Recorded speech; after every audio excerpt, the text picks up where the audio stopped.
আসসালামু আলাইকুম। সবাই কেমন আছেন? ওয়ালাইকুম আসসালামু আলাইকুম ম্যাডাম। সালাম। কেমন আছেন? ভালো আছি, আলহামদুলিল্লাহ। আলহামদুলিল্লাহ। আসসালামু আলাইকুম ম্যাডাম, ভালো আছি। জি, আপনারা আলহামদুলিল্লাহ। ভালো সারা আছেন? দেশে মনে হয় বৃষ্টি। জি, আলহামদুলিল্লাহ ভালো আছি। সারা দেশে মনে হয় বৃষ্টি চলতেছে, এর ভিতরে হয়তো বা অনেক জায়গায় নেটের একটু প্রবলেম হতে পারে। যাই হোক, এর ভিতরে আমাদেরকে ক্লাসগুলো করতে হবে।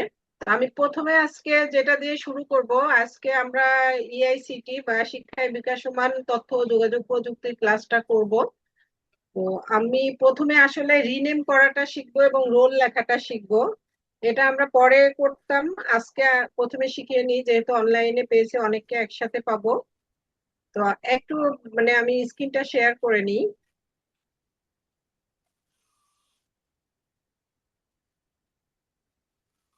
তাহলে আমাদের জন্য সুবিধা হবে, সবাই দেখতে পাবো।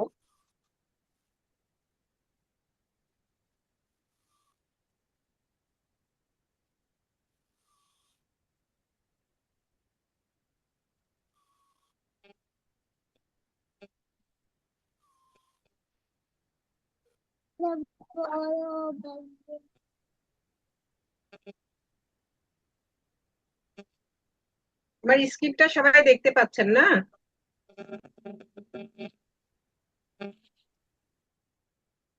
স্ক্রিনটা কি দেখা যাচ্ছে?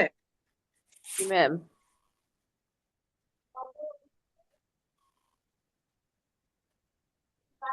জি। এখন দেখেন আমার মাউসের কার্সারটা কোথায় আছে? কেউ বলতে পারবেন? ম্যাম বোঝা যাচ্ছে না কোথায় আছে। পার্টিসিপেন্টের এখানে দেখেন তো আমার কার্সরটা দেখা যায় কিনা, দেখেছেন? কি বলছিলেন ম্যাম? আমার মাউসের এই কার্সরটা পার্টিসিপেন্ট যেই কথাটা লেখা আছে সেখানে কি দেখা যাচ্ছে? একদম নিচে ম্যাম। এই এই যে এর নিচের যে বারটা, তার উপরে যে আরেকটা বার আছে, হ্যাঁ। এখানে রাখছে। এখানে আমি যখন ক্লিক করলাম, এই দেখেন এখানে আমার কি আসলো, পার্টিসিপেন্ট লিস্টটা চলে আসলো না? হ্যাঁ। এখন এই যে আমার নামটা দেখেন, সাজিন, সাদিব, হি, হিম, মি লেখা আছে, আছে না? দেখা যাচ্ছে? আপনারা কি দেখতে পাচ্ছেন? হ্যাঁ দেখা যাচ্ছে। তাহলে এটা আমি এখন যেহেতু ল্যাপটপে করতেছি, আমি মাউসের, দেখেন কোথায় আছি, দেখেছেন? আমি এই যে তিনটা যে ডট আছে, এখানে যে কি করলাম, এই রিনেম আসলো, পিন আসলো, এডিট প্রোফাইল আসলো, পিকচার আসলো, দেখছেন? Thank you. হ্যাঁ, এইটা হলো মোবাইলে যখন করব তখন আমরা টাচ করব, টাচ করে এই নামের কাছ উপরে একটা লং প্রেস করব। লং প্রেস করার অর্থ হলো যে ওই নামটার উপরে কিছুক্ষণ চেপে ধরবো, তখন এরকম একটা ফিচার আপনারা দেখতে পারবেন। তখন এই রিনেমটার কাছে যাবেন, যে আপনি আপনার রোলটা লিখবেন, প্লাস আপনার নামটা চেঞ্জ করবেন। আমি এখানে আমার নামটা চেঞ্জ করে দিচ্ছি, ঠিক আছে?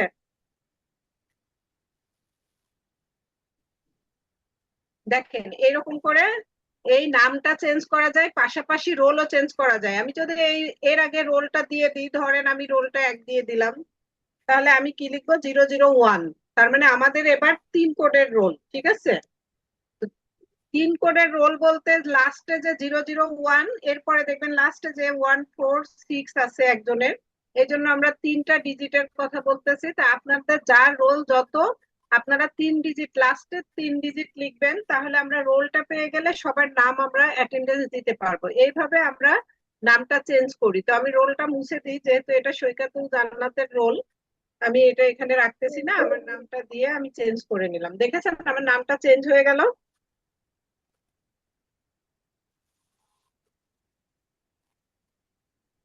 আপনারা কি খেয়াল করেছেন যে নামটা চেঞ্জ হয়ে গেছে এখন? জি। আপনারা যারা এখনো ওই যে নাম বা রোল লিখতে অসুবিধা হচ্ছে, সবাই পারেন, কিন্তু কিছু সময় দেখা যায় বাচ্চাদের হাতে মোবাইল থাকে বা হয়তো বা গুরুত্বটা কম দিচ্ছি। তো সেই ক্ষেত্রে একটু গুরুত্ব দিবেন, কারণ অ্যাটেন্ডেন্সের জন্য আপনারা কষ্ট করেন এবং আমরাও চাই আপনারা 100% অ্যাটেন্ডেন্সের মার্কসটা পান। শাহিনা আক্তার, আপনি আপনার রোলটা চেঞ্জ করবেন। রিয়েলমি RMX 3286 যে আছেন আপনি চেঞ্জ করবেন আপনার মানে শাহিনা আক্তার, তাও তো নামটা মানে সার্চ করলে 2-3 জনের পাবো, কিন্তু এই নামটা আমি কিন্তু পাবো না অ্যাটেন্ডেন্সের সঙ্গে, ঠিক আছে? তো আপনারা করে নেবেন, এইভাবেই রিনেম করা যায় বা আপনার রোলটা চেঞ্জ করে দেওয়া যায়। তো ধন্যবাদ, কষ্ট করে দেখলেন। এখন আমরা যেটা করব দেখেন ম্যাম, কি। ওই যে 23,081 ফাতেমা, ওই এর আগে যত ফাতেমা লেখা উঠছে ওইটা, ওই যে আমি ওই ফোন দিয়ে করছি তো ওইটা কিন্তু আমার মিস ফাতেমা খাতুন আচ্ছা, তেইশ হাজার আপনি ওই যে একাশি আজকে 23,081 লিখছেন না? জি জি। আচ্ছা, এখন লেখেন, এর আগের গুলো আমি করে দিব। মানে সব জায়গায় ফাতেমা উঠছে আর কি, এর আগে ওই ফোন দিয়ে করার ফলে ওখানে ফাতেমা নামে শুধু সেভ করা ছিল তো ম্যাম। জি জি জি, আচ্ছা, অসুবিধা নেই, আমি এরপরে থেকে আপনাকে করে দিব 81 রোল। এরপর মনে হয় আপনি ওই যে আমাদের হোয়াটসঅ্যাপ গ্রুপে লিখেছেন, ওখান থেকে রোলটা নিয়েছি আমরা। তো যাই হোক, আজকে আমরা মূল ক্লাসে প্রবেশ করি। তো আমাদের মেনলি যে ক্লাসটা আজকে হলো আমাদের ইউনিট 2 দাও তো লাস্ট ফাইল, ক্লাস। ওই ফোনটা দাও তো। হ্যাঁ, ইউনিট 2 তে আমরা কি কি পড়েছিলাম প্রথম ক্লাসে মনে আছে কি? হুম, আমরা সবাই সবার ইটা একটু মিউট করে রাখবো, ঠিক আছে? মিউট করে রাখলে সুবিধা হবে, তাহলে সাউন্ড গুলো মানে মাঝে মাঝে খুব যখন আপনারা ক্লাস রেকর্ড শুনেন তখন অসুবিধা করে। তো আমি দেখেন এখন প্রেজেন্টেশনে চলে যাচ্ছি। আমরা এর আগে যে ক্লাসটা করেছি আপনাদের আমি বলেছি যে ইউনিট 2 কথা। তো ইউনিট 2 খুব সহজ একটা জিনিস, এটা আসলে ক্লাস আমরা নিচ্ছি, যদিও আমরা সবাই মনে করি যে সবকিছু জানি, তারপরে একটু ক্লাসটা নিতে হয় আর একটু ঝালাই হয়ে যাচ্ছে। তো এখানে আমরা কিছু জিনিস শিখবো, আমরা এখানে দেখেন যে কি কি শিখতে পারি, ঠিক আছে?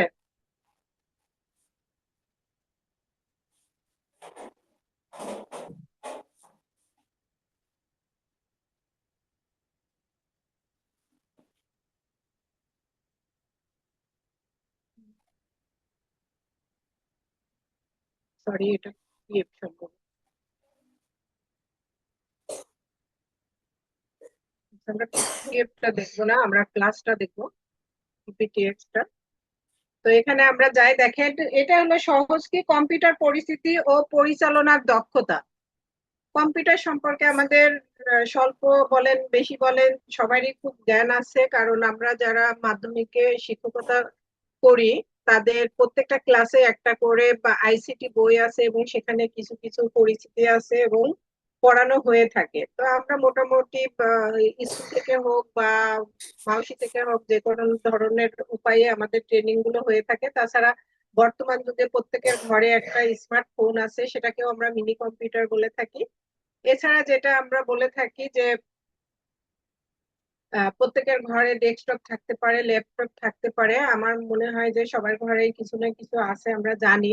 আধুনিক যুগে এটা আসলে মানে বাচ্চাদের জন্য হোক নিজেদের জন্য হোক বিভিন্ন কাজে হোক আমাদেরকে করোনা শিখিয়ে দিয়ে গেছে যে এটা আমাদের কতটা প্রয়োজনীয়।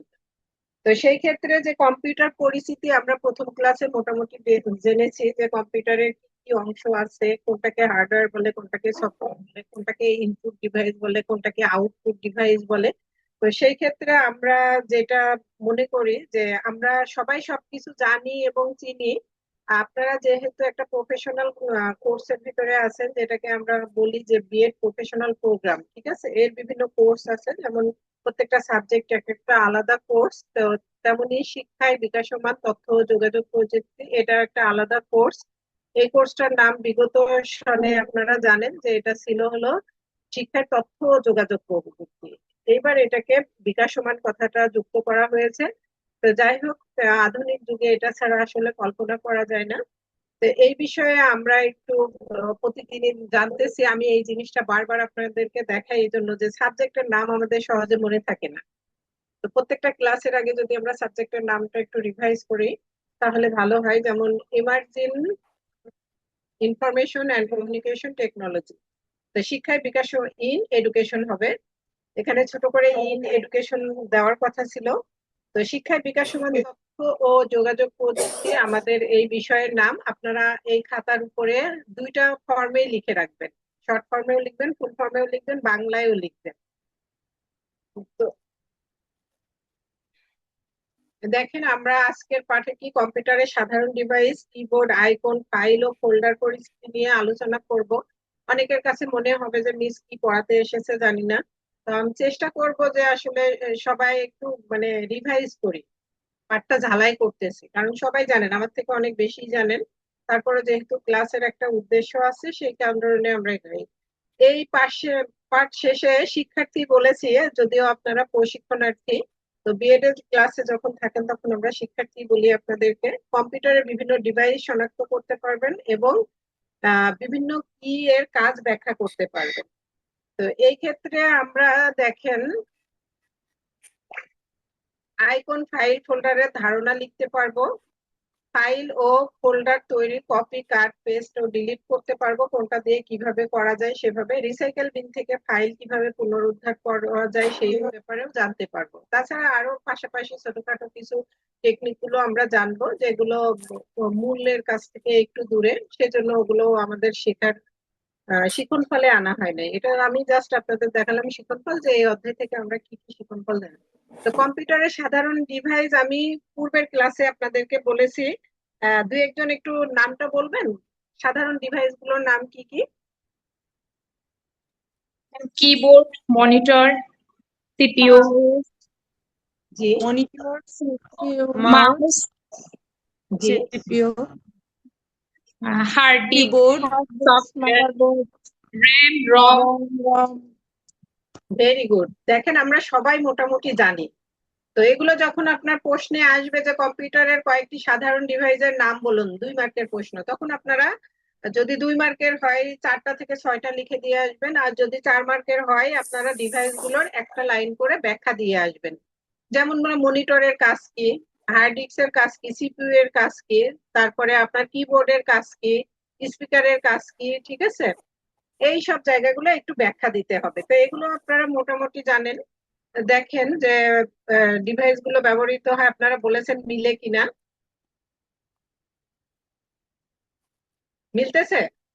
System unit, monitor, keyboard, mouse, printer, scanner, আরো অনেক আছে, স্পিকার। আর এখন দেখেন, এই যে জিনিসগুলো বললাম, এগুলো আমরা সিস্টেমের সাথে কিভাবে সংযুক্ত করব, এটা একটু প্রশ্নে আসতে পারে যে সংযোগের নিয়মগুলো লিখুন। সেক্ষেত্রে আমরা কি বলবো, দেখেন যে প্রথমে পাওয়ার বন্ধ রাখতে হবে। আমরা যখন ওই যে ডেস্কটপে কাজ করতে যাই, তখন যদি আগে পাওয়ার দিয়ে রাখি এবং মানে তার আগে যদি সবকিছু করে ফেলি, তাহলে কি আমাদের যে ইউএসবি পোর্টাল গুলো আছে, যেখানে আমরা বিভিন্ন ধরনের তারগুলো সংযুক্ত করি, যেমন কিবোর্ডের থাকতে পারে, মনিটরের থাকতে পারে, স্পিকারের থাকতে পারে, এগুলো আমরা আগে থেকে পাওয়ার সুইচ বন্ধ করে কাজগুলো করব, যাতে আমাদেরকে ইলেকট্রিক শক না দেয়। সঠিক পোর্টে সঠিক ডিভাইস সংযুক্ত করতে হবে। যে পোর্টটা যে ডিভাইসের জন্য মানে একদম রাখা ওখানে, এখন দেখবেন খেয়াল করে যে মনিটরের যে ই থাকে, পোর্ট থাকে, সেটা যেমন থাকে, আবার আপনি যেখানে মাউস করবেন সেখানে অন্যরকম থাকতে পারে। তো এই জন্য যেই ডিভাইসটা যেখানকার পোর্টের জন্য, সেখানে আমরা যেন সঠিকভাবে লিখতে পারি। আপনার স্ক্রিনে দাগ না দিলে খুশি হব, এটা হয়তো আন্দাজে চলে এসেছে। ইউএসবি পোর্ট ভালোভাবে লাগাতে হবে। তো যতগুলো ইউএসবি পোর্ট আছে সেগুলো আমরা ভালোভাবে লাগিয়ে নিব, যাতে মানে লুজ কানেকশনের জন্য আমরা দেখা যাচ্ছে মাউসে বা কিবোর্ডে কাজ করতে যে পারতেছি না, অথবা মনিটরে দেখা যাচ্ছে যে ছবি দেখা যাচ্ছে না, বা আমি যে কাজ করতেছি তার যে ফলাফলটা সেটা আমি দেখতে পাচ্ছি না। যেমন আমি টাইপ করতেছি একটা ছবি, এটা ছোট বড় করবো, সেটা দেখতে পাচ্ছি না, তাহলে তো কাজ করা যাবে না। এরপরে সব সংযোগ শেষে কম্পিউটার অন করতে হবে। তারপরে আমাদের যে ইলেকট্রিসিটির লাইনটা আছে, পাওয়ার যেটা বলি, সেটা আমরা আগে বিদ্যুতের লাইনটা নিশ্চিত করব, এরপরে আমরা ইউপিএস এর লাইনটা ঠিক করব, এরপরে আমরা পাওয়ার বাটন অন করব। তো এইভাবে যদি আমরা করি তাহলে কম্পিউটারটা খুব সাধারণভাবে অন করা যাবে। আপনারা জানেন যে এখানে সাধারণত কয়টা ডিভাইস আমরা সংযুক্ত করি, একটু বলতে পারেন কেউ? নর্মালি অনেক কিছু করার জন্য না, একদম নর্মাল যে কাজটুকু মানে আমরা শেখার অবস্থায় করি। তো কম্পিউটারের সাথে কয়টা জিনিস মেইনলি সংযুক্ত থাকে? Monitor, keyboard, mouse ma'am, very good. Speaker. আর বর্তমান যুগ যেহেতু আধুনিক যুগ, আমরা একটা কি করি, অনলাইনের সংযোগের ব্যবস্থা রাখি। যাই হোক, এই তিনটা থাকলে আমরা ট্রেনিংটা করতে পারি। আমরা যেমন টাইপ শিখতে পারি বা আমরা বিভিন্ন কাজ শেখার জন্য এই তিনটা, আর পাওয়ার সুইচ থাকলে এগুলো ছাড়া আর খুব একটা বেশি শেখার জন্য লাগে না। এরপরে যখন আমরা অ্যাডভান্সে যাই, তখন আমরা যখন অনলাইনের বিভিন্ন ধরনের কার্যক্রম পরিচালনা করব, তখন অনলাইনের লাইনটা আমাদের লাগবে। সেটা ওয়াইফাই লাইন হতে পারে, অথবা আমরা আহ, বিভিন্ন পোর্টের মাধ্যমে নিতে পারি। আপনারা কেউ একজন মনে হয় এখানে স্ক্রিনে একটা দাগ দিয়েছেন, এটা একটু রিমুভ করে দেন না। কার থেকে এসেছে এটা? যাই হোক, এটা রেকর্ড হচ্ছে, তো দাগটা একটু কেমন আসবে, একটু রিমুভ করে দেন প্লিজ। কার ওখান থেকে এসেছে বুঝতে পারছি না তো। কাউকে দেখতেছি না ধরার মতো।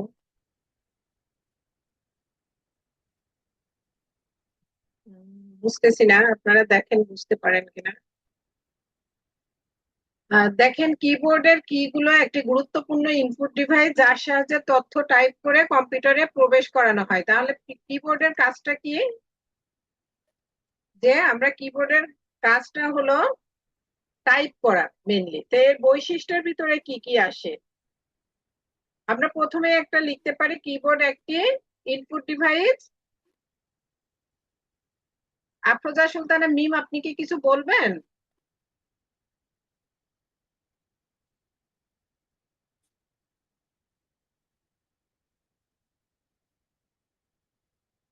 দেখেন, টাইপরাইটারের মতো দেখতে ইংরেজি বর্ণমালা ও সংখ্যা থাকে। আমরা কিবোর্ডটা একটু পরে দেখবো, বৈশিষ্ট্যগুলো একটু দেখে নেন। যে টাইপ রাইটার, টাইপ মেশিন দেখছেন কেউ? কারোর কি সৌভাগ্য হয়েছে আগের দিনে টাইপ দেখা, টাইপ মেশিন দেখছেন কেউ? জি ম্যাডাম, টাইপের দেখেছি।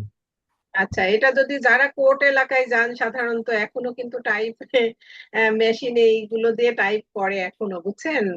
দলিল লেখায় কিছু কিছু আছে, কম্পিউটারেও করে, আবার কিছু কিছু জায়গায় এখনো টাইপ মেশিন নিয়ে বসে থাকে ওনারা। এরপরে দেখেন, বিভিন্ন নির্দেশ প্রদান করা হয়, সেগুলো আমরা কিভাবে প্রদান করি দেখবো। বর্তমানে তারযুক্ত ওয়্যারলেস কিবোর্ড ব্যবহৃত হয়। জানেন যে বর্তমানে একটা কিবোর্ড আছে যে তারের সঙ্গে সংযুক্ত থাকে, আর আরো উন্নত মানের কিছু কিবোর্ড আছে যেগুলো ব্লুটুথের মাধ্যমে, যেটাকে ওয়্যারলেস বলে, মানে তার ছাড়া সেই কিবোর্ডটা ব্যবহৃত হয়ে আসছে। মাউসও ঠিক সেরকমই। কিবোর্ডের সুবিধা কি কি দেখেন, কিবোর্ডের মাধ্যমে দ্রুত তথ্য ইনপুট করা যায়। তার মানে আমি যা লিখতে চাচ্ছি, কিবোর্ডের সাহায্যে খুব দ্রুত তথ্যগুলো ইনপুট করতে পারছি বা ভিতরে দিতে পারতেছি বা নির্দেশনা দিতে পারতেছি। কম্পিউটারকে নির্দেশ দেওয়া যায় আমি কি করতে চাচ্ছি, সেটাকে ছোট করতে চাচ্ছি না বড় করতে চাচ্ছি, বা আমি এটাকে কি যোগ করতে চাচ্ছি না গুণ ভাগ করতে চাচ্ছি, সব কিন্তু আমরা কিবোর্ডের মাধ্যমে করতে পারি। এরপরে দেখুন, ডকুমেন্ট তৈরি করা যায়। আমরা বিভিন্ন ধরনের ডকুমেন্ট তৈরি করতে পারি, লেখার কাজে ডকুমেন্ট করতে পারি, টেবিল তৈরি করতে পারি। আমাদের প্রয়োজন অনুযায়ী সব কাজই আমরা কিবোর্ডের মাধ্যমে করতে পারি। কম খরচে ব্যবহার করা যায়, যে খুব বেশি খরচ হয় তা না। কিবোর্ডের দামও আপনারা জানেন যে খুবই মানে রিজনেবল আমাদের কাছে মনে হয়। দামিও খুব আছে, সেই ক্ষেত্রে কিছু কিছু আছে যেটা দেখবেন যে কম দামের ভিতরে যায়, সাধারণত 850-900 টাকার ভিতর থেকে শুরু করে আরো অনেক দামি দামি কিবোর্ড আছে, তবে হাজারের ভিতরে আমরা পাই। হাবিবা আক্তার, আপনার ওখান থেকে স্ক্রিনে দাগ আসতেছে। আপনার সম্ভবত মোবাইল আপনার বাচ্চার হাতে থাকতে পারে। আপনি একটু মোবাইলটা নেন, নিয়ে নিজের হাতে রাখেন। এই যে আপনি টিক চিহ্ন মারতেছেন, ই করতেছেন, ঠিক আছে, স্ক্রিনে থেকে যাচ্ছে এটা। দেখেন, এই যে আমরা কি কাজগুলো করতে পারি, আমরা সাধারণত যে কাজগুলো আমাদের জীবনে করি সেই কাজগুলো এখানে চলমান আছে। কি আছে? আমরা চিঠি লিখতে পারি, অ্যাপ্লিকেশন করতে পারি, এখন আর হাতে খুব একটা কিছু করা দেখা যায় না। দেখেন, হিসাব করতে পারি, ইন্টারনেটের তথ্য অনুসন্ধান করতে পারি, সব কিবোর্ড থেকে আমরা কিন্তু নির্দেশনা দিয়ে করতে পারি। হাবিবা আক্তার আপনার জুমের স্ক্রিনে দেখেন দাগ ফেলতেছে। আচ্ছা যাই হোক, আমরা কিবোর্ডের প্রকারভেদটা একটু দেখি। দেখেন, বিভিন্ন কি ব্যবহারের ভিত্তিতে কিবোর্ডকে কয় ভাগে ভাগ করা যায়? 5 ভাগে। একটা কিবোর্ড আমি কিছুক্ষণের ভিতরেই দেখাবো, সেখানে সেগুলো সব দেখা যাবে। দেখেন 1 নম্বরে কি দেখা যায়, কিবোর্ডের দিকে কল্পনা করেন, তাকান। ফাংশন কি? ফাংশন কি? ফাংশন কি গুলো সাধারণত কি দিয়ে আমরা দেখতে পাই কিবোর্ডে, বলতে পারি? ফাংশনের প্রথম অক্ষরটা নেন। ম্যাডাম F1 থেকে F12 পর্যন্ত ফাংশন কি? Very good. এফ থেকে দেখেন, ফাংশন বানানটা কিন্তু এফ দিয়ে শুরু হয়, তো আমাদের ফাংশন কির কি গুলো শুরু হয় এফ দিয়ে। তো এখানে 12টা কি আছে, F1 থেকে F12 পর্যন্ত। এরপরে আমাদের কিবোর্ডে কি দেখা যায় দেখেন তো। অ্যারো কি? হ্যাঁ, অ্যারো কির 4টা নাম আছে, আমরা বলতে পারি?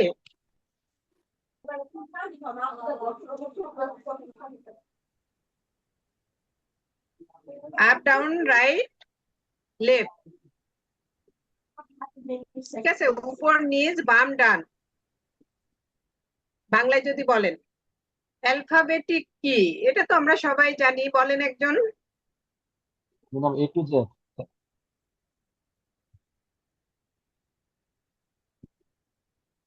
যেগুলো আমরা সাধারণত লেখা কাজে ব্যবহার করি, যেগুলোতে আমাদের কি লেটার থাকে, সেইগুলোকে আমরা অ্যালফাবেটিক কি বলি। নিউমেরিক কি? নিউমেরিক কোনটা? 1 2 3 4 0 পর্যন্ত ম্যাম হবে। গাণিতিক চিহ্নটা। জি। নাম্বার কি? যেগুলোকে বলা হয় এবং নাম্বার প্রসেসে যে কাজগুলো ব্যবহৃত হয়, যেটাকে গাণিতিক প্রসেস বললেন, এইটাকে বলা হয় নিউমেরিক কি। আর একটা কি আছে, কি বলেন তো দেখি, খুব গুরুত্বপূর্ণ কি? ম্যাডাম কন্ট্রোল, ক্যাপস লক এগুলো। ওইগুলোর একটা নাম আছে, এগুলোর নাম হলো বিশেষ কি। দেখেন অন্যগুলোর নাম সব তার নাম অনুযায়ী আছে, আর বিশেষ কি কিছু আছে যেগুলো আমরা কিবোর্ডে দেখবো এবং জানবো যে এই বিশেষ কি গুলো কেমন। যেমন শিফট থাকতে পারে, কন্ট্রোল, অল্টার, তারপর উইন্ডোজের একটা সাইন থাকে, ট্যাব থাকে, এগুলো সবই বিশেষ কি, আমরা বিশেষ বিশেষ কাজে ব্যবহার করে থাকি, ঠিক আছে?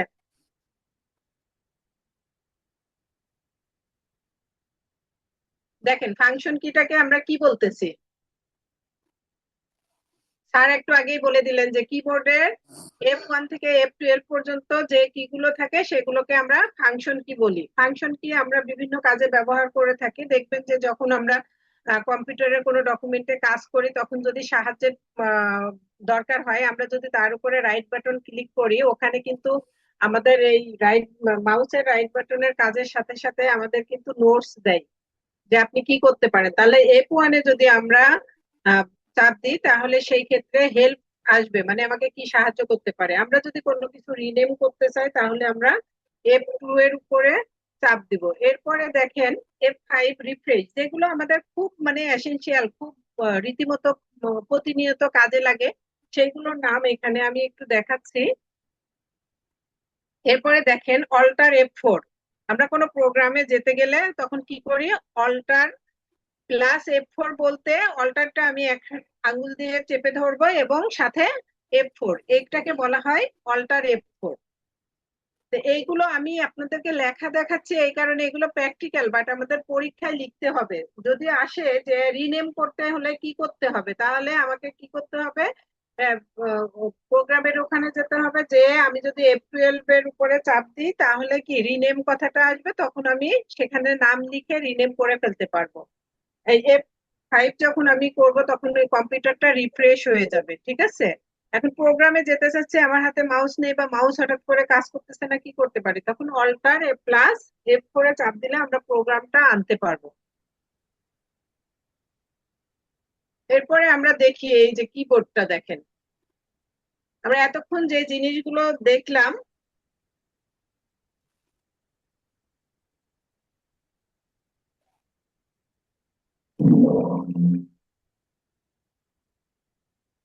আমরা যখন দেখি কোনো কিছু, দেখেন এই যে উপরে দেখেন, কিবোর্ডের উপরে কি দেখা যাচ্ছে, জি ম্যাম, তাহলে বোঝা যাচ্ছে। F1 থেকে F12 পর্যন্ত আমরা কি দেখতে পাচ্ছি? জি জি জি, ম্যাম। এই অংশটাকে আমরা কি বলতেছি? ফাংশন কি? ভেরি ফাংশন কি? Good, very good. একজন স্টুডেন্ট খুব ভালো পাওয়া গেছে, ছোট আর কি, মাশাআল্লাহ। এই পাশে যে দেখেন এসকেপের এই কথাটা আছে, এটাকে আমরা কোন কি বলবো বলেন তো? এবং বিশেষ কি? স্পেশাল, বিশেষ কি? ভেরি গুড, বিশেষ কি। হ্যাঁ, আমরা যদি কোনো জায়গায় প্রিন্ট করতে যাই, এখানে দেখেন এখানে প্রিন্ট আছে, আবার যদি আমরা কোনো কিছুকে কি করি, স্ক্রিনশট ম্যাডাম। স্ক্রিনশট নিতে চাই, তাহলে এই এই বিশেষ কিগুলো আমরা ব্যবহার করি। দেখেন স্ক্রল লক ব্যবহার করি, এগুলো আমাদের এখানে আছে, যদিও আমরা এগুলো মাউসই বেশি ব্যবহার করে থাকি, তারপরও আমরা কিবোর্ড সম্পর্কে ধারণা নিচ্ছি, কারণ আমরা কিবোর্ডটার নামগুলো জেনে আসলাম। এরপরে দেখেন নিউমেরিক কি নিয়ে যে কথাটা বললাম, সেটা কি এখানে এসেছে? জি, তাহলে নিউমেরিক কি দেখেন এখানে আমাদের ফাংশন কি নিচের দিয়ে 1 থেকে 0 পর্যন্ত, এটা 0, ঠিক আছে? 1 থেকে 0 পর্যন্ত যে কিগুলো আছে এটাকে বলা হয় নিউমেরিক কি, এবং পাশাপাশি এই যে ফাংশনাল যে কিগুলো, এইটা দেখেন যেগুলো দিয়ে আমরা সাধারণত গাণিতিক প্রক্রিয়া করে থাকি, যোগ, তারপরে বিয়োগ আছে, ইকুয়ালস টু আছে, দেখেন খেয়াল করেন এগুলো আছে না? আর ডান পাশে আর একটু খেয়াল করেন, একদম ডান দিকে চলে যান, দেখেন নাম শ্লোকের কি নিচে কি আছে, এইটাকেও বলা হয় আপনার নিউমেরিক কিবোর্ড। এই যে দেখেন, আবার অনেক কিবোর্ডে আছে এগুলো থাকেই না, কিছুই থাকে না, মানে উপরে লেখা থাকে না। আবার কিছু কিছু কিবোর্ডে এই নিউমেরিক প্যাডটা আলাদা থাকে না, এই শুধুমাত্র মাথার উপরে যেটা থাকে এইটাই থাকে। এরপরে দেখেন আমরা যে বললাম কি অ্যালফাবেটিক কি, অ্যালফাবেটিক কিটা দেখেন এখানে আছে, কি উলট পালট করে সংখ্যাগুলো দেওয়া, দেখছেন এই কি লেটার গুলো, কিন্তু এগুলো আমাদের নখের সাহায্যে যখন মুখস্থ হয়ে যায় তখন আমরা কিন্তু খুব দ্রুত টাইপ করতে পারি। দেখেন এখানে এ আছে, তারপরে এস আছে, বি কিন্তু এইখানে আছে। তো সেই ক্ষেত্রে কি করতে হবে, সেই ক্ষেত্রে আমরা আমাদের আঙ্গুলের যে ব্যবহার, যখন আমরা প্র্যাকটিক্যাল ক্লাসে করব তখন বলে দিব যে কোন আঙ্গুলে কোন কোন অক্ষর আছে, সেগুলো আমরা মুখস্থ করে নিয়ে করতে বলবো। তো এটাকে বলা হয় নিউমেরিক কি, ঠিক আছে? এরপরে দেখেন এটাকে কি বলা হয়, এটাও বিশেষ কির ভিতরে পড়ে, এটাকে বড় এই অংশটাকে কি বলা হয়? স্পেস কি? Space bar. Very good, space bar বলা হয়। এই ক্যাপস লক, দেখেন ক্যাপস লক আছে, এগুলো সব বিশেষ কির ভিতরে পড়ে। এই যে দেখেন এই চারিপাশে যেগুলো আছে এগুলোকে আমরা বিশেষ কি বলা হয়। আরেকটা কি আমরা পড়েছিলাম, কোনটা বলেন তো? এটার নাম কি? অ্যারো কি। অ্যারো কি? অ্যারো অ্যারো অ্যারো কি? অ্যারো কি দেখেন, অ্যারো কি আমরা কোনো লেখার বা কখনো কখনো আমরা যদি সেটাকে সিলেক্ট করতে যাই সেই ক্ষেত্রেও ব্যবহার করে থাকি অ্যারো কি। এই যে উপরে যেটা অ্যারো আছে, আমরা উপরের দিকে উঠার জন্য অ্যারো কিটা ব্যবহার করে থাকি, কার্সরটা। তারপরে দেখেন এই যে নিচের দিকে যাওয়ার জন্য আমরা এই কি ডাউন অ্যারো কি ব্যবহার করে, রাইটের দিকে মানে ডান সাইডে যখন যাবো তখন এই রাইট অ্যারো কি ব্যবহার করব, এবং বাম সাইডে গেলে এটাকে যদি আমরা বাংলা বলি তাহলে উপর অ্যারো কি, তারপরে নিচের অ্যারো কি, ডান দিকের অ্যারো কি এবং বাম দিকের অ্যারো কি। এই হলো কিবোর্ডের মোটামুটি পরিচিতি। এখন কথা হলো এই যে এখানে দেখেন, এটা একটু পরিচিতিটা দিয়ে নিই। এখানে কি আছে? 3টা সবুজ বাতি আছে না? জি ম্যাম। এখানে কি লেখা আছে? নাম লক। এই কিবোর্ডটা কাজ করতে হলে এটাকে অন করে নিতে হয়। এটাকে অন করার বুদ্ধি কি, এই যে নাম লক লেখা আছে এটাকে অন করে নিলে এই বাতিটা জ্বলবে, এই বাতিটা যখন জ্বলবে তখন এই কিটা কাজ করবে। আর এটা যদি বন্ধ থাকে তখন এই কিটা কাজ করবে না।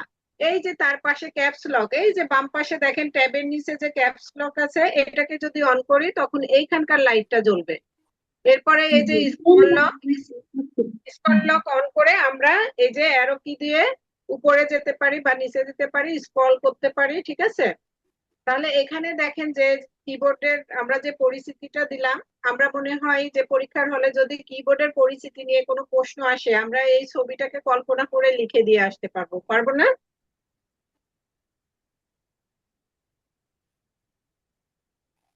স্যার, ম্যাডামরা কেউ কথা বলেন না। জি ম্যাম। জি জানি মিস। বিরক্ত হচ্ছেন যে এই ছোট ছোট বিষয়গুলো কেন ম্যাডাম ক্লাসে নিয়ে আসলেন, কিন্তু উপায় ম্যাম নেই। এইটুকু একটু মনে রাখবেন, আমরা যখন কোথাও কাজ করতে যাই অথবা যদি আমাদের পরীক্ষায় এই ধরনের প্রশ্ন আসে, সেই ক্ষেত্রে আমরা এগুলো যেন লিখে আসতে পারি। একটা কিবোর্ডের বৈশিষ্ট্য আমরা অনেকগুলো দিতে পারি, তাই না? এর পরিচিতিও একটা বৈশিষ্ট্য, এর কোথায় কি আছে সেগুলো, এর ফাংশনের কাজগুলো কি বৈশিষ্ট্য, এর দিয়ে কি কাজ করা যায় সেটাও কিন্তু বৈশিষ্ট্য, ঠিক আছে? এখন দেখেন অ্যারো ও অ্যালফাবেটিক কি, এখানে কি বলতেছে, অ্যারো কি দিয়ে কি কি করি আমরা। অ্যারো কির কাজ আমি আপনাদেরকে অলরেডি বলে ফেলেছি, কার্সরকে ডানে বামে উপরে ও নিচে সরাতে ব্যবহার করে থাকি। আর অ্যালফাবেটিক কি এ থেকে জেড পর্যন্ত অক্ষরসমূহ নিয়ে গঠিত, এগুলো আমরা বিভিন্ন ধরনের ডকুমেন্ট লেখার জন্য ব্যবহার করে থাকি, নাম লেখার জন্য ব্যবহার করে থাকি, বিভিন্ন ধরনের নাম লেখার জন্য, আর্টিকেল লেখার জন্য এগুলো ব্যবহার করে থাকি, ঠিক আছে? লেখা টাইপ করা যায় এবং দেখেন কি নাম লেখা ও ডকুমেন্ট করা যায়। এরপরে দেখেন নিউমেরিক কি, এগুলো আমার অলরেডি বলা হয়ে গেছে এবং আপনারা পরিস্থিতি দেখে ফেলেছেন। নিউমেরিক কি গুলো 0 থেকে 9 পর্যন্ত সংখ্যা ও গাণিতিক থাকে। Plus minus. জি, ওই গাণিতিক চিহ্ন যে 4টি আছে এবং সাথে সমান চিহ্ন আছে। বিশেষ কি সমূহ ও ব্যবহার কি, তো যেগুলো আমরা করি দেখেন, বিশেষ কি সমূহ কি এবং এর ব্যবহার কি, কিভাবে আমরা ব্যবহার করি দেখেন। এন্টার নির্দেশ কার্যকর করে, যে আমি একটা ফর্মুলা দিলাম, সেটাকে যখন কার্যকর করতে যাব তখন এন্টারের উপরে চাপ দিতে হয়। আমি কোনো কিছু মুছতে গেলে ডিলিট ব্যবহার করি। কোনো কিছু বড় হাতের অক্ষর লিখতে গেলে বা উপরে যে মানে একটা কিতে যদি 2টা অংশ থাকে, তাহলে উপরের অংশটাকে যদি লিখতে যাই সেই ক্ষেত্রে আমরা কি করি, শিফট চেপে ধরে ওই জায়গাটা ব্যবহার করি। আর কোনো মানে লেটার যদি আমরা বড় মানে ক্যাপিটাল লেটারে লিখতে যাই, সেই ক্ষেত্রে আমরা কি করি, শিফট চেপে ধরে সেই লেটারটা লিখলে ক্যাপিটাল লেটার হয়, আর যদি শিফট মানে ছেড়ে দিয়ে লিখি তাহলে এটাকে স্মল লেটারে লেখা যায়। এরপরে দেখেন ক্যাপস লক। ক্যাপস লক একবারে যদি আমি বড় মানে ক্যাপিটাল লেটারে লিখতে চাই তাহলে ক্যাপস লক অন করে পুরাটাই বড়তে করতে পারি, আবার যদি ক্যাপস লক বন্ধ করে দিই সেক্ষেত্রে আমাদের স্মল লেটার বা ছোট হাতের লেখা হয়। সরি, বুঝতে পারি নাই। স্পেস বারের কি কাজ কি দেখেন, ফাঁকা স্থান তৈরি করা। 2টা ওয়ার্ডের ভিতরে বা 2টা অক্ষরের ভিতরে বা কোনো জিনিসের ভিতরে যখন আমরা স্পেস দিতে যাই তখন স্পেস বারটা ব্যবহার করি। স্পেস বারটা সবচেয়ে কিবোর্ডের ভিতরে বড় কি, আপনারা দেখেছেন, ব্যাক স্পেস পিছনের লেখা মুছে ফেলার জন্য। সব থেকে বড় কিটা হচ্ছে স্পেস। জি, সব থেকে বড় কিটা হলো স্পেস বার। তো ব্যাক স্পেস আমরা কোনো কিছু লিখতেছি, লিখতে লিখতে ভুল হয়ে গেলে আমরা ব্যাক স্পেসে চাপ দিয়ে সেটাকে ডিলিট করে ফেলি, বা কোনো শব্দের ভিতরে আরো অন্যভাবেও মুছা যায়। এরপরে দেখেন আমরা আইকন, সবচেয়ে গুরুত্বপূর্ণ প্রশ্ন, এই প্রশ্ন থাকেই প্রতি বছর আইকন নিয়ে। তো আইকনটা কি আমরা জানি, আইকন হলো কম্পিউটারের স্ক্রিনে থাকে সবসময়। এটা আমরা যদি রাখতে চাই তাহলে দেখবেন যে কম্পিউটারের স্ক্রিনে আমরা ছোট ছোট বিভিন্ন ফাইলের যে ডকুমেন্ট গুলো রাখি অথবা বিভিন্ন ধরনের যে প্রতীক বা চিহ্নগুলো রাখি, যেমন উইন্ডোজের চিহ্ন রাখতে পারি, এমএস ওয়ার্ডের রাখতে পারি, এক্সেল এর রাখতে পারি, পাওয়ার পয়েন্টের রাখতে পারি, ঠিক আছে? বা একটা ফাইল তৈরি করে সরাসরি ওখানে রাখতে পারি। এই ধরনের যে ছবি বা প্রতীকগুলো আমরা রাখি সেগুলোকে আইকন বলে। তো আমরা যখন পরীক্ষায় লিখবো তখন এভাবে লিখবো, আইকন কম্পিউটার স্ক্রিনে থাকা ছোট ছোট প্রতীক বা ছবিকে আইকন বলা হয়। এর বৈশিষ্ট্য কি দেখেন, একটি প্রোগ্রাম বা ফাইল নির্দেশ করে। 1 নম্বর বৈশিষ্ট্য যেটা, এটিকে ওপেন করতে হলে ওই যে আমাদের কম্পিউটার স্ক্রিনে থাকে সেখানে যে ডবল ক্লিক করতে হয়। এখন যদি মাউসের আমরা বাম বাটনটা উপরে ডবল ক্লিক করি তাহলেই কিন্তু ওই আইকনটা ওপেন হয়ে যায়, ঠিক আছে, বা ওই ফাইলটা ওপেন হয়ে যায়। এরপরে দেখেন তাহলে এর একটা বৈশিষ্ট্য কি, যে এটাকে ওপেন করতে হলে ডাবল ক্লিক করতে হয়। আর এটার ব্যবহার খুব সহজ, সামনে থাকে শুধু মানে কম্পিউটারে প্রবেশ করব, ওখানে যাব এবং মাউস দিয়ে আমরা ওপেন করে নেব, খুব দ্রুত সময়ে আমরা কাজগুলো করতে পারি। দেখেন আমি যে কথাগুলো বললাম, my computer, recycle bin, MS Word, Paint, PowerPoint, আরো অনেক প্রোগ্রাম আছে। আমি আমার এই অ্যাটেগ্লান্সে যখন শেয়ার করি তখন দেখেছেন যে ওখানে অনেক কিছু ছিল। তো সেই আপনাদের কম্পিউটার গুলোতেও আছে, আমাদের মোবাইল স্ক্রিনেও দেখবেন যে আমাদের ছোট ছোট অনেক জিনিস আমরা রেখে থাকি। এখন আমরা দেখি যে ফাইল কি, আমরা কম্পিউটারে কাজ করব, সে কাজটা কিভাবে কি করব সেটা এখন দেখবো। তো ফাইল হলো কম্পিউটারে সংরক্ষিত তথ্য বা ডকুমেন্টকে ফাইল বলে। আমি একটা কাজ করতেছি বা আমরা একটা কাজ করতেছি, সেই কাজটাকে আমরা যখন কম্পিউটারে রাখতে চাই সংরক্ষণ করে, সেটাকে ফাইল আকারে রাখি, ঠিক আছে। সেটার একটা নাম দিই, সেই নামটা এক একটার এক একটা হয়। যেমন মাইক্রোসফট ওয়ার্ডে যখন কাজ করি সেটা ওয়ার্ড ফাইল হয়, এক্সেলে কাজ করলে এটা হয়, পাওয়ার পয়েন্টে কাজ করলে আরেক রকম হয়। তো এই ফাইলগুলোর এক একটা নাম থাকে। দেখেন, ডক্স এক্সেল ফাইল, এমএস ওয়ার্ডে যখন কাজ করি তখন সেটাকে আমরা বলবো ওয়ার্ড ফাইল, আর এক্সেলে যখন কাজ করে সেভ করব তখন সেটাকে কি বলবো, ডক্স এক্সেল ফাইল। তারপরে দেখেন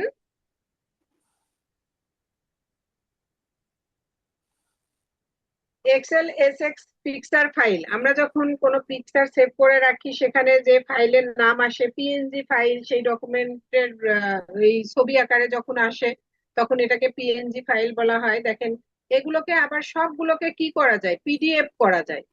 আমরা আপনাদেরকে যখন কোনো প্রেজেন্টেশন শেয়ার করি বা কোনো ডকুমেন্ট শেয়ার করি, দেখবেন আমরা মেন ফাইল দিই না, কারণ মেন ফাইল দিলে এক একজনের সফটওয়্যারে এক এক রকম আহ, ভাষা হয়তো বা থাকে, বা এক এক ধরনের ডকুমেন্ট ওপেন করার সিস্টেম থাকতে পারে। সেখানে যদি আমরা ডক্স ফাইল বা ওয়ার্ড ফাইল দিই আমরা ভাষাগুলো বুঝতে পারি না।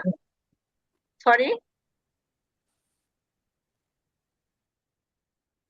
তো তখন আমাদের ওই ফন্ট গুলো ভেঙে যায় এবং যে যার কম্পিউটার বা যার মোবাইলে যেই ভাবে উপস্থাপন করা থাকে সেখানে সেই ভাষাতেই আসে, বা ভেঙে যে অন্য কোনো মানে ভুল তথ্য আসতে পারে। সে কারণে আমরা এইগুলোকে কি করি, পিডিএফ ফাইল করে দিই। পিডিএফ ফাইল এক ধরনের ছবির মতো, যে ঠিক ছবিটা যেরকম থাকবে, যেখানে যেভাবে দেখি হার্ড কপি সেটা সেরকমই দেখা যায়। তো পিডিএফটা সব জায়গায় ওরকমই থাকে, কোনো ভাঙে না, ছবির মতো সবসময়ই দেখা যায়। তো ফাইলের ব্যবহারের তথ্য সংরক্ষণ, সম্পাদনা, ভবিষ্যতে পুনরায় ব্যবহার করা। তো ফাইলের কিছু উদ্দেশ্য, আমরা ফাইলটা কেন করি, ধরেন আজকে আমি যে কম্পিউটারে কাজ করতেছি সেটা যদি আমি সংরক্ষণ করি, এটা পুনরায় আবার ব্যবহার করতে পারবো, ঠিক আছে। তো ফাইল তৈরির নিয়ম একটু আমরা দেখি। দেখেন ফাইল তৈরির ধাপগুলো কি কি। আমরা এখন মাউস নিয়ে কথা বলতেছি, আমরা মাউসের রাইট বাটনে ক্লিক করব। রাইট বাটনে আমি একটু পরে আপনাদেরকে এটা দেখাবো, এখন জাস্ট একটু লেখাটা দেখাচ্ছি। যখন রাইট বাটনে আমরা ক্লিক করব তখন একটা নিউ নামে অপশন আসবে। এই নিউ এর উপরে যদি আমরা ক্লিক করি ডান পাশে অনেকগুলো অপশন আসবে, বা যেখানে জায়গা থাকে বাম পাশেও আসতে পারে। তো মাইক্রোসফট ওয়ার্ড আসতে পারে, এক্সেল আসতে পারে, তখন আমার যে প্রোগ্রামটা দরকার হবে আমি সেটা ওপেন করব এবং সেইটাকে তৈরি করব। এরপরে দেখেন ফাইলের নাম দিতে হবে, এন্টার চাপতে হবে। তো আমি এই ডকুমেন্টটা যখন ওপেন করে ফেলবো, ওপেন করার পরে আমার ফাইলের নাম দিব। ধরেন আজকে যে ক্লাসটা হচ্ছে আমি তারিখ দিয়ে উল্লেখ করতে পারি এবং ইআইসিটি ক্লাস আমি লিখে তারপরে আমার এই কাজটা সম্পাদন করার জন্য এন্টার চাপ দিতে হবে। আমরা সবসময় বলেছি যে কোনো কাজ শেষ করার আগে যদি আমরা ফলাফল পেতে চাই তাহলে এন্টার চাপতে হবে। দেখেন আমরা যখন এই যে অ্যাসাইনমেন্ট তৈরি করি তখন যদি টাইপ করে রাখি তাহলে আমরা একটা ডক্স ফাইল ওপেন করতে পারি, সেখানে assignment dot docs result docs Excel করি, এটা এক্সেল এর কাজ বলে এখানে এই সাইনটা আসছে। আমরা যখন এক্সেলে এই কাজটা করে থাকি। এরপরে দেখেন ফোল্ডার কি, এই যে এখানে কি কথাটা লিখেছি, এই কিটা মানে আমাদের কিবোর্ডের এক একটা কি বা বাটন, ঠিক আছে।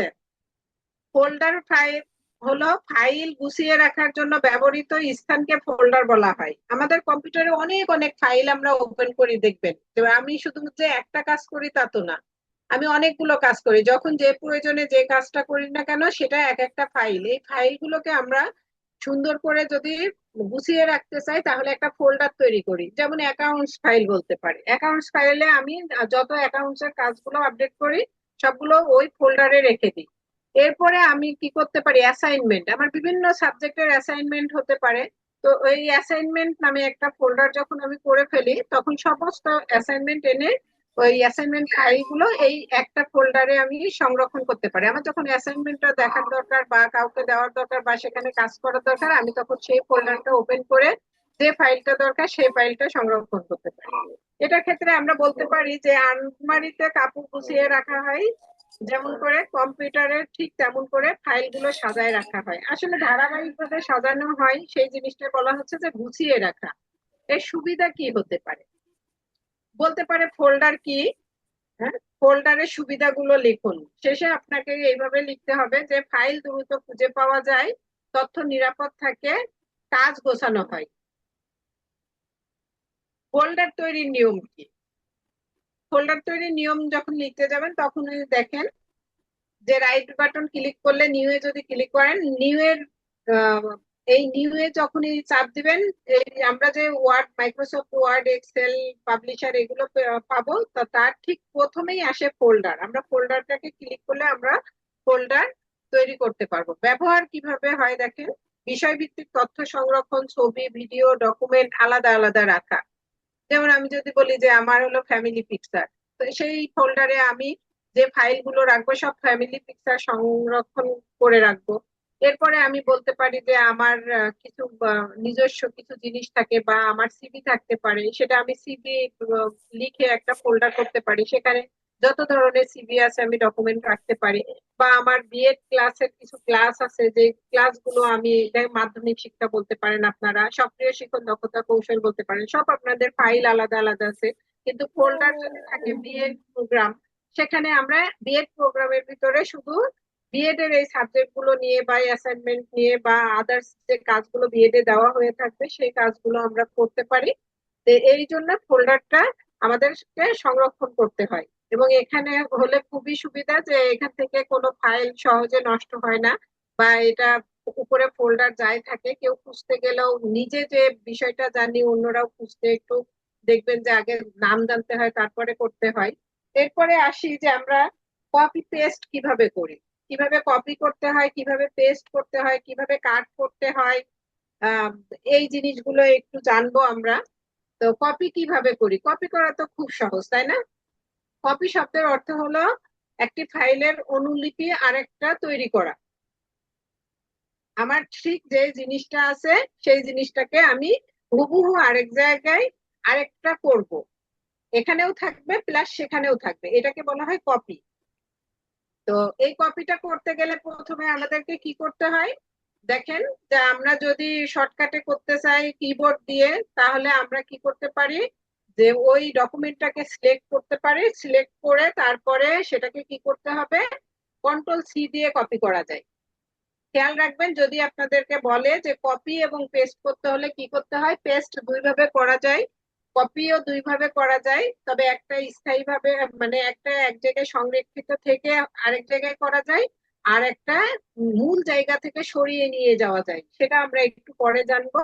তো কপিটা মেইনলি মূল জায়গায়ও থাকবে এবং আমি আরেক জায়গায়ও দিব, হুবহু কপি বলে আর কি, যে ওখানেও আছে এখানেও আছে, টুইন বোনের মতো হতে পারে আর কি।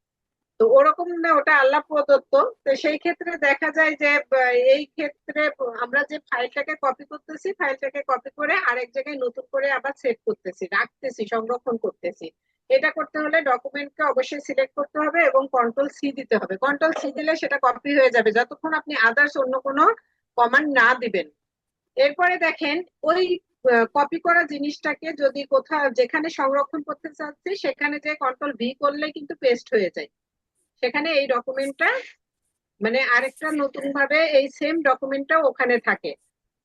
আগের ফাইলেরও কোনো ক্ষতি হয় না, পরের ফাইল নতুন ভাবে ওখানে থাকে।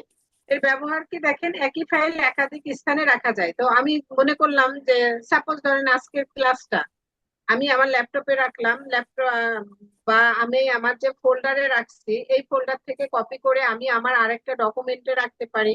ডকুমেন্ট থেকে আমি আবার আমার বিভিন্ন ফোল্ডারের যে নাম আছে, অনেক জায়গার ফোল্ডারে আমি সেই জিনিসটা কপি করে করে রাখতে পারি।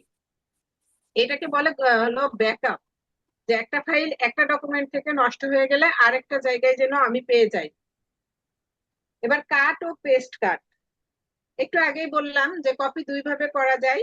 একটা কপি হলো আপনার আগের জায়গায় ঠিক থাকে এবং সেই জিনিসটাকে অন্য জায়গায় করলে আবার ওইটারই অনুলিপি তৈরি হয়। আরেকটা আছে কাট। এই কাটের মানে যে ইনস্ট্রাকশন দেওয়া হয় দেখেন শর্টকাটে, সেটা আগে ডকুমেন্টটাকে আমরা সিলেক্ট করব, সিলেক্ট করে কন্ট্রোল এক্স দিলে কাট হয়ে যাবে। তো আগেই কাট হবে না, আগে আমরা যখন কমান্ড দিব, কমান্ড দিলে সে কমান্ডটা গ্রহণ করবে এবং পরবর্তীতে যদি আমি অন্য জায়গায় কন্ট্রোল ভি করি, দেখেন পেস্ট কিন্তু একই আছে, কন্ট্রোল সির বেলায়ও যেই পেস্ট, কন্ট্রোল এক্স এর বেলায়ও কিন্তু সেই পেস্ট। তো কন্ট্রোল ভি যখন করব তাহলে আগে যে ফাইলটা আমার যেখানে ছিল ওই জায়গার ফাইলটা ডিলিট হয়ে যাবে। তাহলে আমরা এইটার পার্থক্য যদি পরে আমরা বলতে পারবো যে কপি এবং কাটের ভিতরে পার্থক্য কি।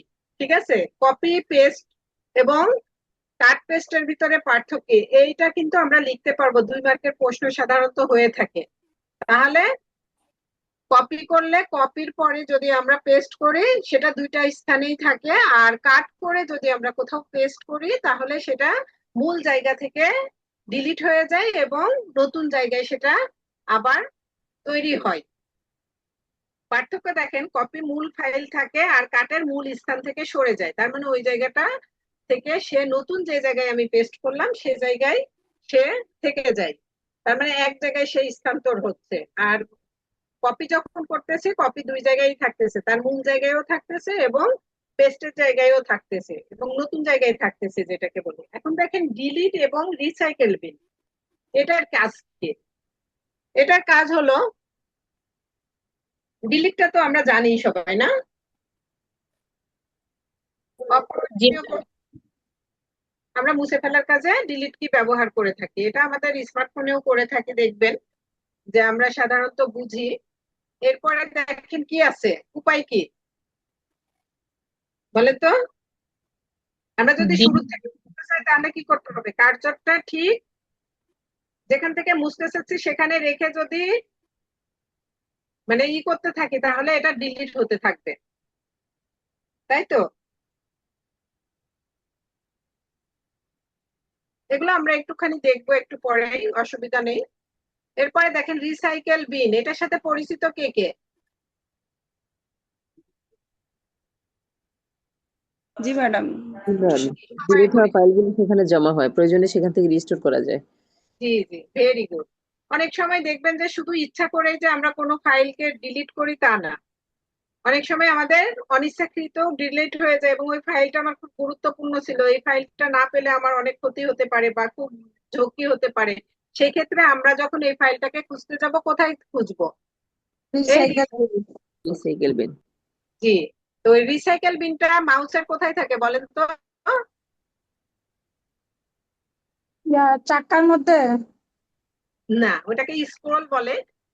মাউসের ডান বাটন বা রাইট বাটন যেটাকে আমরা বলি, সেটাকে ক্লিক করলে কি আসবে, আমাদের বিভিন্ন ধরনের যে জিনিসগুলো আছে সেগুলো আমি একটু পরে দেখাবো, ওখানে রিসাইকেল বিন আসে, রিফ্রেশ আসে। সেখান থেকে আমরা এই রিসাইকেল বিনে ঢুকে কি কোন কোন ফাইল আমার ডিলিট হয়েছে সেই ফাইলগুলো আমরা উদ্ধার করতে পারি। ঠিক আছে, ডিলিট হওয়া বা যতক্ষণ আমি ওইখানে আর কোনো সেভের কাজ না করবো এই ফাইলটা কিন্তু আমার অরক্ষিত থাকবে সেখানে। কথা বুঝছেন? কিন্তু আমি যদি কম্পিউটার ওপেন রেখে আমার সব ফাইলের কাজ করে সেভ টেভ করে ফেলি তখন এটা স্থায়ীভাবে মেমোরি থেকে চলে যেতে পারে। তো ভুলে ডিলিট হওয়া ফাইল পুনরুদ্ধার বলেছি আমি, ফ্ল্যাশ ডিস্ক ও মেমোরি কার্ড, এটা আমরা সবাই জানি মোটামুটি, তাই না? তাও একটু দেখে নিই। যে দেখেন এগুলো আমরা পকেটে নিয়ে ঘুরি, তাই না? ইউএসবি ভিত্তিক বহনযোগ্য ডাটা স্টোরেজ ডিভাইস, আজকে ধরেন আমার একটা ক্লাস আছে, আমি কি আমার ল্যাপটপ বা ডেস্কটপ নিয়ে চলে যাব? কি করব? পেন ড্রাইভ নিয়ে যাব। জি, সবচেয়ে ছোট যেটা ব্যাগের এক কোনায় পড়ে থাকবে, বা ছেলেদের পকেটে করে নিয়ে যেয়ে আমি পুরা পৃথিবীতে একটা ক্লাস দেখায় আসতে পারবো, পারবো না? জি এই ম্যাম। পরিচিত আছি, দেখেন খুবই ছোট থাকে এবং কি বহনযোগ্য হয়। আর এগুলোর একটা সুবিধা কি, ফাইলটাকে আমি যে কোনো সময় আবার কারেকশন করতে পারি, রিরাইট করতে পারি, অথবা আমি আবার লিখতে পারি বা পড়তে পারি, বা আমার প্রয়োজনে সেখানে অন্য কোনো ডাটা ওখানে ব্যবহার করতে পারি বা ইনপুট দিতে পারি। তো এই ক্ষেত্রে কি হয় দেখেন, মেমোরি প্রযুক্তি ব্যবহার করে এবং কম্পিউটার বা অন্য ডিভাইসের ইউএসবি পোর্টের মাধ্যমে তথ্য আদান প্রদান করে। এই যে ইউএসবি পোর্ট, আমি আপনারা ক্লাসে দেখেছেন, আমি যখন ক্লাস নিতে যাই আমার পেন ড্রাইভটা হাতে করে নিয়ে যাই, তাই না? বা তো স্যার যখন ক্লাস নিতে আসেন দেখবেন পেন ড্রাইভটা হাতে করে নিয়ে আসতেছে। তো এই যে ছোট ডিভাইসটা হাতে করে এসে আমরা ক্লাস নিতে পারতেছি, এটা অনেক বড় আমাদের পাওয়া, যে আমরা খুব অল্প কষ্টে অনেক কিছু করতে পারি, তাই না? এবং এটার মাধ্যমে আমরা কি করতে পারছি, তথ্যের অনেক আদান প্রদান করতে, তথ্য সংরক্ষণ করে রাখতে পারতেছি। আমার যদি ডেস্কটপ, ল্যাপটপ বা মোবাইল হারিয়েও যায়, আমি যদি পেন ড্রাইভে বা আমার এই যে ফ্ল্যাশ ড্রাইভে যদি এগুলো দিয়ে এক জায়গায় কোণে ফেলে রাখি, এটা পরবর্তীতে আমি ব্যবহার করতে পারছি, তাহলে কত গুরুত্বপূর্ণ একটা জিনিস, অথচ ছোট। এই জন্য সবসময় ছোট জিনিসকে গুরুত্বহীন মনে করা যায় না। মেমোরি কার্ড, মেমোরি কার্ড কোথায় ব্যবহার করি দেখাই ফেললাম। কার কার মোবাইলে মেমোরি কার্ড আছে? সবার মোবাইলে আছে। সবার মোবাইলেই আছে। তারপরে আমরা আবার বাইরে থেকে কি করি, কিনে। বাইরে থেকে সেকেন্ড আবার, মেমোরি কিনে ইউজ করি। জি, কারণ যে আমাদের যে মেমোরি দেওয়া থাকে, আমরা ভাবি প্রথমে যে মেমোরিতে খুব একটা কাজ তো আর করবো না, একটু মোবাইল দেখবো, ই করবো, কিন্তু পরবর্তীতে দেখা যায় আমাদের মেমোরি ই হয়ে গেছে, স্টোরেজ ফুল হয়ে গেছে, তখন আমরা আবার এক্সট্রা মেমোরি সেখানে ব্যবহার করি। আর ক্যামেরাতেও করা হয় এই কারণে যে যেসব ক্যামেরা গুলোতে দেখবেন যে মেমোরি নিয়ে তারপরে আবার এগুলোকে প্রিন্ট আউট করা হয়। এরপরে দেখেন কি কি করা যায়, এখানে সব কাজই করা যায় মেমোরি কার্ডে, সবকিছুই আমরা সংরক্ষণ করে রাখতে পারি ব্যাকআপ হিসেবে, তাই না?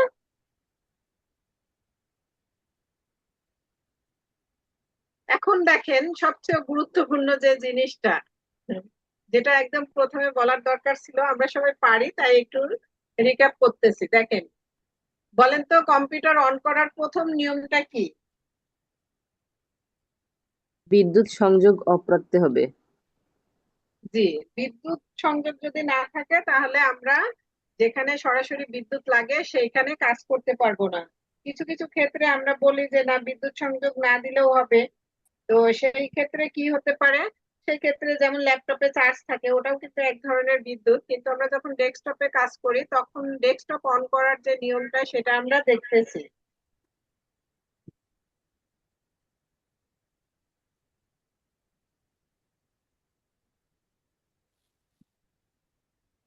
এরপরে দেখেন কি, ইউপিএস অন করতে হবে। সাধারণত আমরা কম্পিউটারটাকে নিরাপদ রাখার জন্য, যে বিদ্যুতে আমাদের জন্য কোনো অসুবিধা না হয় সেই ক্ষেত্রে আমরা কি করি, সেই ক্ষেত্রে আমরা ইউপিএস ব্যবহার করি। আপনারা বাসায় সবাই ইউপিএস ব্যবহার করেন না কম্পিউটারের জন্য? কে কে করেন বলেন তো? Laptop ma'am. ও আচ্ছা। তো আমরা যখন ডেস্কটপ ব্যবহার করি তখন ইউপিএস ব্যবহার করি এই কারণে, যদি আমার পাওয়ারে কোনো সমস্যা হয় সেই ক্ষেত্রে যেন কি আমার ডেস্কটপটা বা আমার সিপিইউটা নিরাপদ থাকে, ইউপিএস যেন সেখানে আমাকে থামায় দিতে পারে, সেই সার্কিটের জন্য আমরা কিন্তু ইউপিএস ব্যবহার করি। তো আমরা প্রথমে বিদ্যুৎ সংযোগ, আমরা তো প্রথমে একটা জায়গায় পড়েছিলাম তাই না, প্রথম যে স্লাইডটা দেখেছিলাম সেখানে বলেছিলাম যে কোন কোন সংযোগগুলো আমাদেরকে মানে সাবধানতার সাথে দেখতে হবে। সেই সংযোগগুলো দেওয়ার পরে আমরা প্রথমে বিদ্যুৎ সংযোগ অন করব, এরপরে ইউপিএস অন করব, এরপরে সিস্টেম ইউনিটের পাওয়ার বাটন চাপ দিব, ওই পাওয়ারটা অন হবে, এরপর ডেস্কটপ চালু হওয়া পর্যন্ত অপেক্ষা করব। তাড়াহুড়ো করা যাবে না। আমাদের ডেস্কটপে যতক্ষণ না ফলাফল আসবে যে এটা ওপেন হয়েছে আমরা দেখতে পাচ্ছি, কম্পিউটারের অ্যাটেন্ডেন্সটা যখন আসবে সেই পর্যন্ত আমরা অপেক্ষা করব। এরপরে দেখেন সতর্কতা কি, ভেজা হাতে আমরা কিন্তু স্পর্শ করব না। কেন বলেন তো? বিদ্যুতের সাথে আসতে পারে।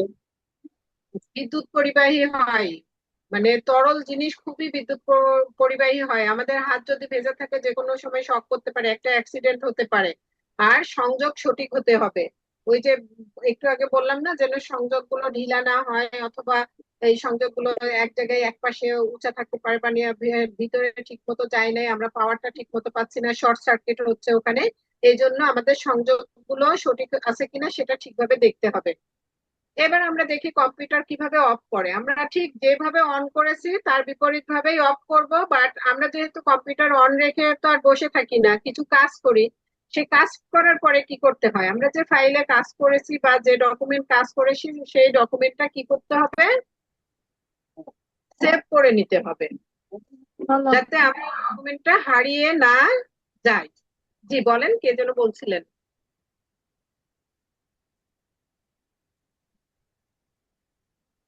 বলবেন কিছু ম্যাডাম? আচ্ছা, চলমান কাজ আমরা সেভ করে নিব। যে ফাইলটা আমরা ওপেন করেছি সেই ফাইলটাই কাজ করতে পারি, অথবা নতুন কোনো কাজ করলে সেই কাজটার একটা নাম দিয়ে আমরা ফাইলটা সেভ করে নিব। এরপরে সব প্রোগ্রাম বন্ধ করব। আমরা একই সাথে দেখবেন যে 2-3টা প্রোগ্রাম ওপেন করে যাই। যেমন আমরা যদি পাওয়ার পয়েন্ট প্রেজেন্টেশন তৈরির কথা বলি, আমাদের দেখবেন যে গুগল ক্রোম ওপেন আছে, আমাদের হোয়াটসঅ্যাপ ওপেন আছে, তারপরে আমাদের ওয়ার্ড ফাইল ওপেন আছে, আমাদের এক্সেল ওপেন আছে, অনেকগুলো ফাইল আমরা সব ওপেন করে রাখি। তো সব প্রোগ্রাম গুলো আমরা একে একে বন্ধ করব সিস্টেম অনুযায়ী। তারপরে স্টার্ট মেনুতে যাব। স্টার্ট মেনুতে যে আমরা কি করব, ক্লিক করব। এরপরে কি করবে, দেখবেন যে অনেকগুলো ইয়ে আসে ওখানে, ঠিক আছে? রিস্টার্ট আসতে পারে, শাটডাউন আসবে, আরো 2-3টা থাকে। সেগুলো যখন আসবে তখন শাটডাউনটাকে আমরা নির্বাচন করব। শাটডাউন নির্বাচন করার পরে কম্পিউটারটাকে শাটডাউন হওয়া পর্যন্ত অপেক্ষা করব। কারণ একদম শাটডাউনে ক্লিক করেই আমরা কিন্তু সব সংযোগ বন্ধ করে দেবো না, একটু অপেক্ষা করবো। শাটডাউন হয়ে গেলে ইউপিএসটা বন্ধ করব এবং আমাদের বোর্ডের যে বিদ্যুতের লাইন আছে সেই সুইচটা বন্ধ করব, এবং মাল্টিপ্লাগটা বা ওই সুইচ থেকে আমরা মেন তারটা সংযোগটা খুলে রাখবো, যাতে আমাদের শর্ট সার্কিট বা অন্য কোনো সময় কোনো বিপদ হলে কম্পিউটারের কোনো ক্ষতি না হয়। এর গুরুত্ব কি দেখেন, এই যে আমি সেভ করে রাখলাম তাহলে আমার ডাটা নিরাপদ থাকলো, কম্পিউটারের ক্ষতি কম হয়। সাধারণত এই ধরনের আমি যদি সিস্টেম অনুযায়ী যাই, আমার কম্পিউটারের ক্ষতি হবে না, এবং আমি যে প্রোগ্রামে কাজ করেছি বা যে ফাইলগুলো রেডি করেছিলাম সেই ফাইলগুলো আমার অক্ষত থাকবে। তো আজকে আমরা সার সংক্ষেপে বলতে পারি যে আমরা মানে ওই পুরা ক্লাসটাতে কি করলাম আমরা একটু যাব, তারপর আমরা একটুখানি দেখে নিই। দেখেন যে কম্পিউটারের মৌলিক ব্যবহার জানা বর্তমান যুগে অত্যন্ত গুরুত্বপূর্ণ ফাইল। আপনারা যখন এই বড় প্রশ্নটার অ্যান্সার দিয়ে আসবেন তখন শেষে একটু উপসংহার লিখে আসলে প্রশ্নটা একদম ঠিকভাবে হয়ে যায়। সেজন্য আমি এইটুকু দেখাচ্ছি। প্রথমে আমরা ভূমিকা দিয়ে শুরু করি, এর ভিতরে বর্ণনা দিই, তারপরে আমরা উপসংহার লিখি।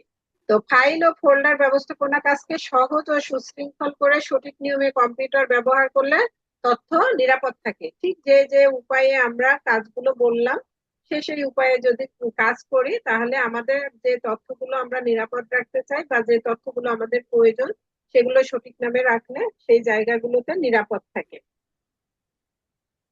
তো মোটামুটি আজকে আমাদের প্রেজেন্টেশন এই পর্যন্তই। তো আমি একটু করি, দেখাই। দেখেন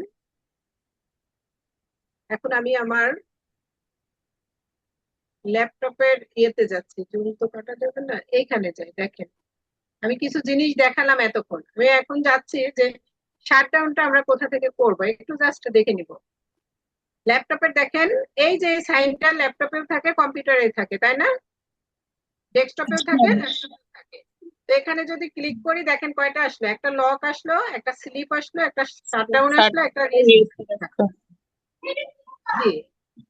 অনেক সময় আমরা খুব ব্যস্ত থাকি, এখন আমরা কম্পিউটারটা মানে ওপেন রাখবো বাট অন রাখবো, কিন্তু আমরা কম্পিউটারটা দেখতেছি না, তখন আমরা স্লিপ মোডে দিয়ে কম্পিউটারটা রেখে দিতে পারি। বা আমার কাজ শেষ, আমি এখন যে বললাম বন্ধ করব, তখন আমি বন্ধ করব, বা কম্পিউটারটা হঠাৎ করে খুব ধীরে কাজ করতেছে, আমার এটা রিস্টার্ট নেওয়া দরকার, তখন আমি এখান থেকে কাজগুলো করব। ঠিক আছে? এখন দেখেন, এই যে এইটা, এই জায়গাটা দেখেন, দেখেছেন? এই যে এই উইন্ডোজের এই সাইনে যখন আসি, দেখেন আমাদের যে প্রোগ্রাম গুলো আমরা বলেছি, সেই প্রোগ্রাম গুলো কিন্তু এখানে চলে আসছে। এগুলো সব এক একটা কি বলেন তো, এগুলোর নাম কি বলেছিলাম আমি? Icon ma'am. Icon. Very good. এই তো ক্লাস মোটামুটি শেষ হয়েছে, আপনারা 20-20 পেয়ে যাবেন, চিন্তা করেন না। আলহামদুলিল্লাহ। এখন বলেন যে কোন কোন জায়গায় অসুবিধা আছে, সেই জায়গাগুলো একটু ঝালাই করব, আর না হলে আমরা মোটামুটি হাজিরা নিয়ে নিয়েছি। বলেন, আপনারা কথা বলেন এখন।